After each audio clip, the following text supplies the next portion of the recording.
Apakah ini akhir dari sebuah dinasti? Pertanyaan itu mungkin terdengar hiperbola, tapi melihat apa yang terjadi di Etihad Stadium malam tadi, rasanya pertanyaan itu menjadi sangat relevan.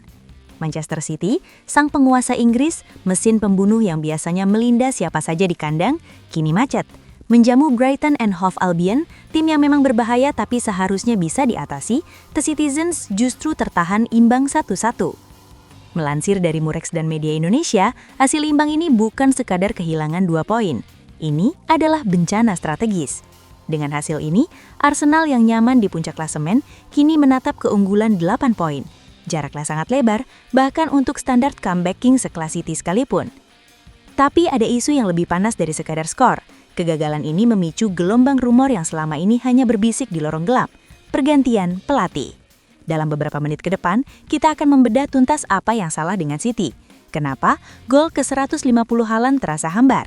Bagaimana Brighton mengacak-acak taktik Pep? Dan isu paling liar, siapa kandidat pengganti Guardiola jika manajemen City memutuskan untuk menekan tombol reset? Siapkan camilan kalian. Ini adalah analisis terlengkap pekan ini. Mari kita mulai. Mari kita masuk ke lapangan. Berdasarkan laporan antara News dan Espos.id, City sebenarnya memulai laga dengan ciri khas mereka, dominasi penguasaan bola. Di 20 menit pertama, bola seolah lengket di kaki Rodri, Foden, dan Bernardo Silva. Etihad bergemuruh ketika Erling Haaland akhirnya memecah kebuntuan. Gol ini spesial. Republika mencatat ini adalah gol ke-150 Erling Haaland untuk Manchester City di semua kompetisi atau liga. Sebuah angka monster. Gol yang lahir dari skema klasik, umpan terobosan, fisik yang kuat, dan finishing dingin. Saat itu, semua orang berpikir, oke, City akan menang 3-0 atau 4-0. Tapi sepak bola bukan matematika. Setelah gol itu, City justru terlihat aneh. Mereka dominan, tapi tumpul. Head Topics menyebutkan bahwa City banyak membuang peluang. Jack Grealish terlalu lama memegang bola. Doku sering buntu di sisi kanan. Brighton di sisi lain bermain dengan keberanian luar biasa. Mereka tidak parkir bus. Mereka melakukan build-up dari belakang memancing pressing City, lalu memukul lewat serangan balik cepat. Gol penyeimbang Brighton, sebutkan nama pencetak gol Brighton, misal João Pedro atau Mitoma, adalah hukuman setimpal bagi arogansi permainan City yang tidak segera membunuh pertandingan. Kita perlu bicara serius soal Erling Haaland. Dikutip dari Tribun News dan Republika, meskipun mencetak gol, apakah penalti atau open play, Haaland menjadi sorotan negatif. Judul berita Head Topic sangat menohok, Haaland buang peluang. Ada sebuah paradoks di sini. Di satu sisi, dia mencetak gol ke-150, rekor yang luar biasa. Tapi di sisi lain dia melewatkan 2 hingga 3 peluang emas yang seharusnya menjadi gol pemenangan. Bahasa tubuhnya di lapangan mulai mengkhawatirkan. Dia sering terlihat marah pada rekan setimnya yang tidak mengoper atau frustasi saat bola tidak sampai padanya. Apakah sistem City yang mulai terbaca atau Haaland yang sedang kehilangan ketajamannya di momen krusial? Statistik pertandingan menunjukkan XG City sebenarnya cukup untuk menang, tapi eksekusi yang buruk membuat mereka harus bayar mahal. Haaland, yang biasanya menjadi robot tanpa emosi, malam tadi terlihat sangat manusiawi. Dan bagi City, ketika robot mereka menjadi manusia, mesin mereka berhenti bekerja. Jangan salah, hasil imbang ini bukan semata-mata karena City jelek. Kita harus beri kredit besar pada Brighton. Mengutip Sport Espos, Brighton sukses membuat City mandek. Apa yang dilakukan Brighton di Etihad adalah masterclass taktik. Mereka tahu City akan menekan tinggi. Alih-alih membuang bola jauh, mereka berani memainkan bola di kotak penalti sendiri untuk memancing Haaland dan Foden maju. Begitu garis tekanan City naik, Brighton melepaskan umpan vertikal yang membelah lini tengah City yang kosong, karena Rodri sering naik. Kiper Brighton menjadi playmaker tambahan, dan bek-bek mereka sangat disiplin menjaga Haaland agar tidak punya ruang lari. Hasil satu-satu ini, menurut media Indonesia adalah bukti bahwa tim-tim Premier League sudah menemukan blueprint atau cara untuk menyakiti City di Etihad.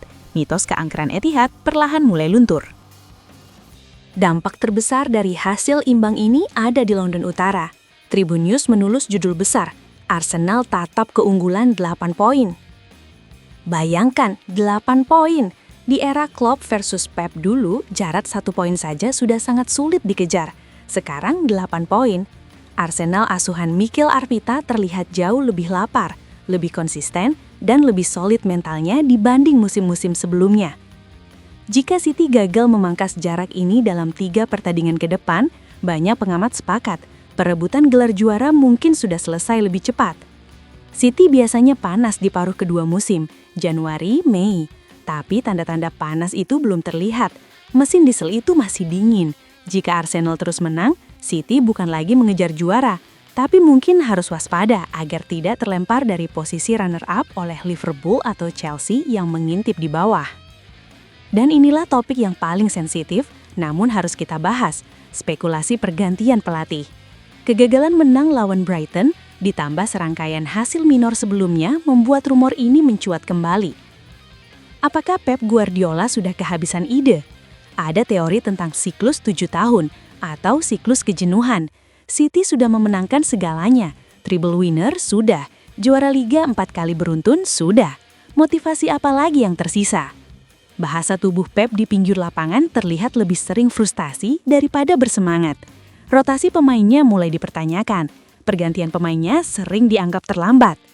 Jika, dan ini jika yang besar, manajemen City memutuskan untuk berpisah atau Pep yang mundur, siapa yang layak menggantikan sang jenius? Nama-nama seperti Mikel yang sukses di Girona, klub saudara City, atau bahkan Xabi Alonso mulai dikait-kaitkan. Fans City mungkin menolak ide ini, tapi dalam sepak bola bisnis tidak ada yang abadi. Jika performa terus merosot dan Liga Champions terancam, Sheikh Mansour tidak akan segan mengambil keputusan ekstrim. Hasil imbang 1-1 melawan Brighton adalah alarm bahaya paling nyaring yang berbunyi di Etihad musim ini. City kehilangan identitas dominasinya, Haaland kehilangan sentuhan mematikannya, dan Pep Guardiola tampak kehilangan magisnya. Sementara itu di London, Arsenal tersenyum lebar melihat rival terdekatnya terpeleset lagi. Pertanyaannya sekarang, mampukah City bangkit dan melakukan comeback mustahil lagi? Atau tahun 2026 ini benar-benar menjadi tahun runtuhnya kekaisaran Manchester Biru? Bagaimana menurut kalian, citizens? Apakah Pep masih orang yang tepat? Atau City butuh penyegaran? Dan buat fans Arsenal, apakah kalian sudah yakin juara atau takut terpleset lagi? Tulis komentar pedas kalian di bawah. Jangan lupa like, share, dan subscribe untuk analisis bola paling mendalam. Sampai jumpa di video selanjutnya.